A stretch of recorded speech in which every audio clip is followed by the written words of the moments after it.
Ini kota Madiun, munine kota Madiun. Tapi nek jenengan perjalanan dari Kelun kok mriki, kira-kira sawah, perkebunan itu cik semi pedesaan. Sehingga apa? Ini perlu kami pamerkan ke tim juri. Walaupun dengan adanya pemanasan yang global semacam itu, kalau nggak salah sampai kemarin itu 41 derajat.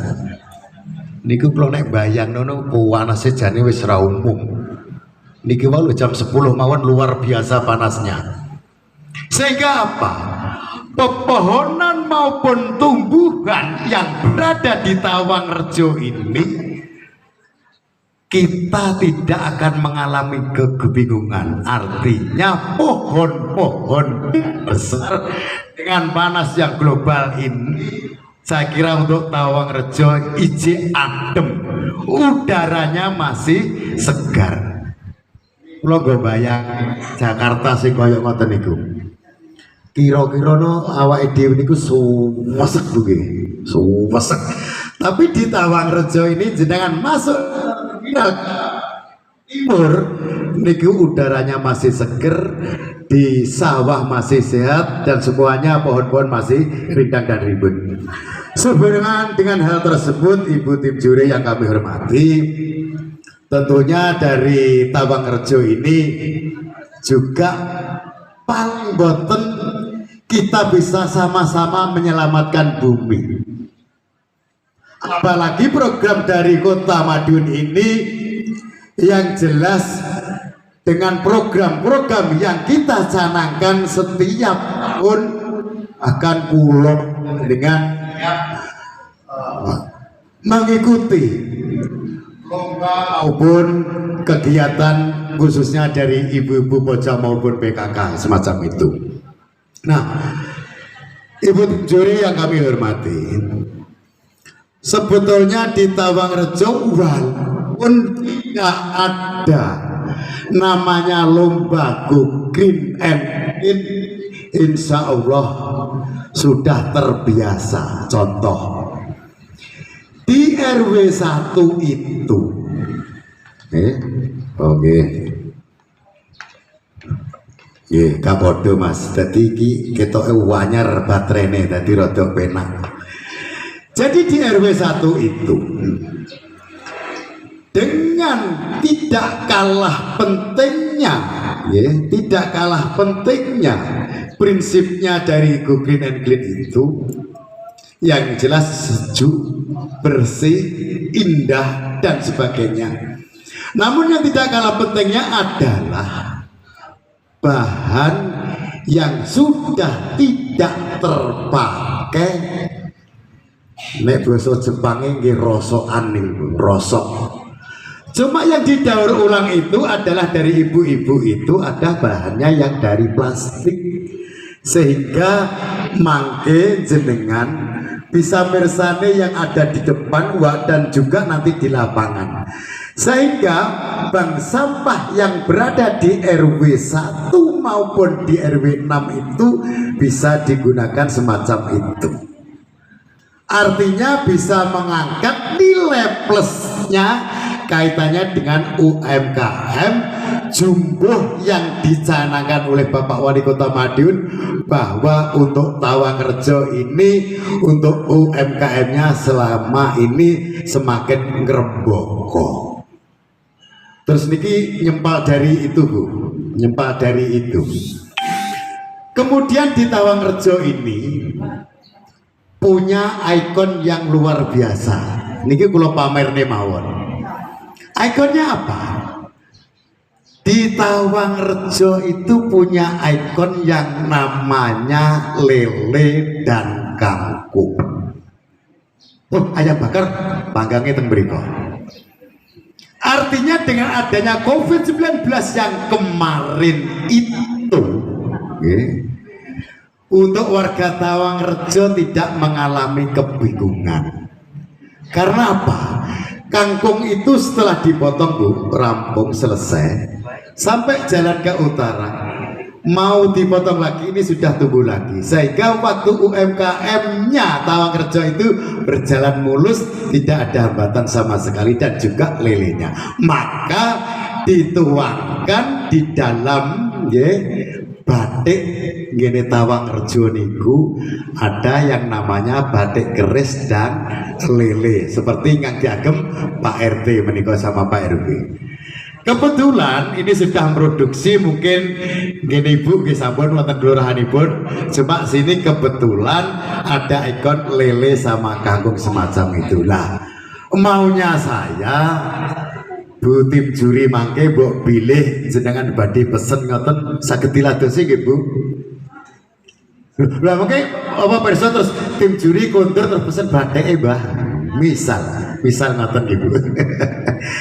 Oke Bapak Ibu sekalian yang kami hormati, tentunya pada siang hari ini saya secara umum Bu kami sampaikan jenengan, dan nanti mungkin ada 10 menit atau 15 menit Pak Pur ini selaku di RW 1 akan memaparkan kaitannya dengan Go Green and Clean nanti, sehingga apa yang kita angan-angankan, apa yang kita suguhkan ini, saya nanti tentunya perlu evaluasi, perlu masukan, sehingga ke depan apa-apa yang perlu ditambah makin pulau nyumbang dan panjenengan sebagai catatan saya ke depan akan lebih baik dan lebih baik semacam itu. Ya, minut sekerawuh tim juri sekaligus monggo Pak Pur pada siang hari ini, kesempatan pada siang hari ini sekaligus monggo dengan miwiti kaitannya dengan pemaparan, kaitannya nanti apa bener sing diatur ke ini sesuai dengan ada yang di lapangan semacam itu. Monggo kami haturkan kepada Pak Pur sepenuhnya.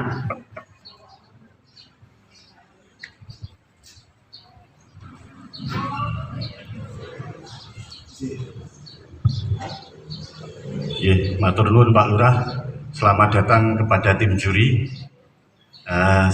Sebelumnya saya perkenalan dulu, nama saya Eko Purwito, ditunjuk dari warga RW 1 untuk jadi kader lingkungan. Kata orang timur, kalau tidak kenal maka tak sayang Bu. Sebelumnya Assalamualaikum warahmatullahi wabarakatuh. Langsung saja saya mau memaparkan kegiatan yang telah kita lakukan terutama di RT 3 RW 1 Kelurahan Tawangrejo tentang kegiatan Go Green and Clean tahun 2023. Next. Dari kelembagaan keadaan monografi wilayah RT 3 RW 1, luas wilayahnya 27.899 meter persegi dengan jumlah KK 48 KK, laki-laki 60, perempuannya 74, jadi jumlah keseluruhan 134 jiwa.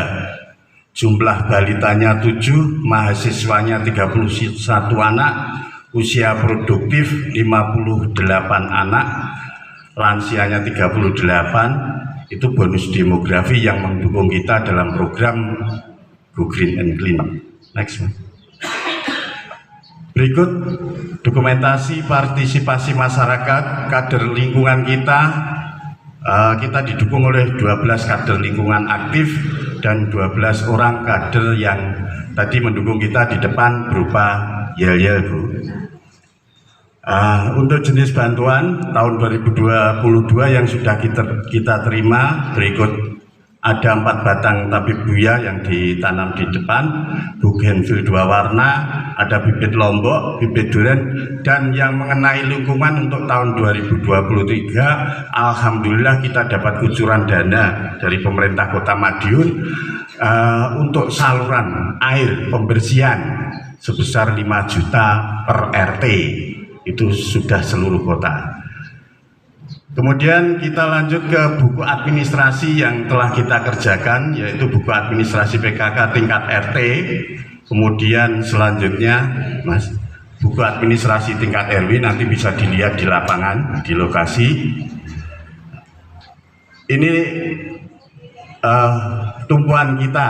Jadi kita ditugaskan untuk jadi kader lingkungan itu harus ada SK-nya, Bu. Jadi dari lingkungan kita berdasarkan musyawarah warga, kita beserta kader lingkungan lainnya itu ditunjuk oleh warga semua untuk mewakili.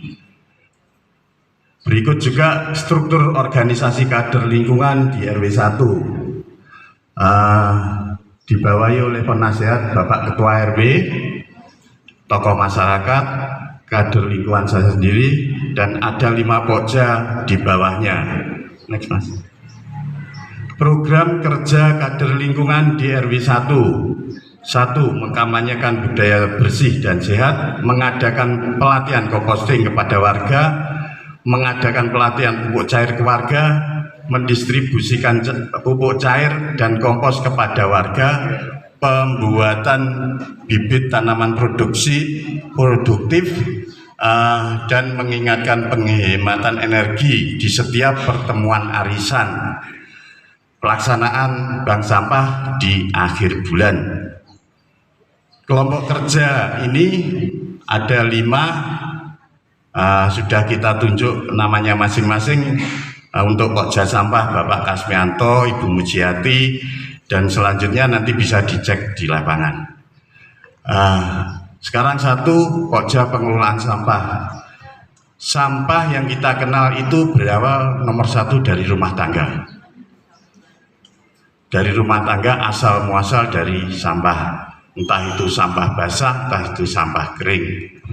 Berikut kami sampaikan dokumentasinya berupa bak sampah. Kita membudayakan supaya warga kita untuk membuang sampah di tempat sampah di depan. Kemudian sampah tersebut diangkut, dibawa oleh petugas sampah kita menuju ke pemilahan sampah. Dari pemilahan sampah kita bedakan menjadi 2, sampah basah dan kering. Ini contoh cara pembuatan pupuk cair. Dari sampah basah kita, sampah yang berasal dari bumbu dapur, irisan bawang, brokoli, kangkung bekasnya,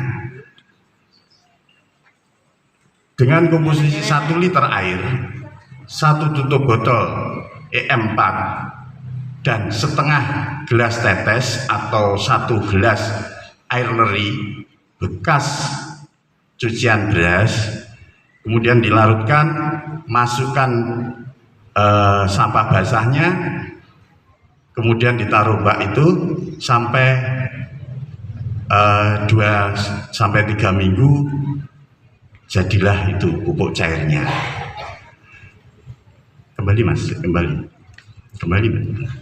Kemudian sampah kering, sampah yang berasal dari daun-daunan yang pada musim kemarau ini banyak yang rontok, minta dipangkas, itu juga kita bisa manfaatkan sebagai composting dengan cara cacah daunnya, kemudian disiram dengan larutan E4 dan tetes tadi, ditimbun kira-kira 10 cm tanah, itu composting tradisional, dijaga kelembapannya, disiram air setiap sore. 3-6 bulan bisa sudah jadi kompos. Dan keseluruhan itu setiap kali panen kami berusaha untuk mengundang warga untuk menyaksikan panen berikut, membuatnya lagi supaya kegiatan itu bisa dilaksanakan di rumah warga masing-masing. Terus sampah berikutnya yaitu sampah anorganik atau sampah yang buatan manusia, itu kita pilah menjadi sampah dan yang bisa didaur ulang dan tidak. Yang bisa didaur ulang, kita upaya kita yaitu membuat inovasi kerajinan tangan seperti contoh yang ada di depan. Kemudian melakukan edukasi, jadi mengajak semua warga, beberapa dari warga untuk diajari cara pembuatannya. Berikutnya Mas, ini hasil karya daur ulang kami, nanti bisa dicek di lapangan. Terus kemudian yang sudah memang benar-benar tidak bisa termanfaatkan,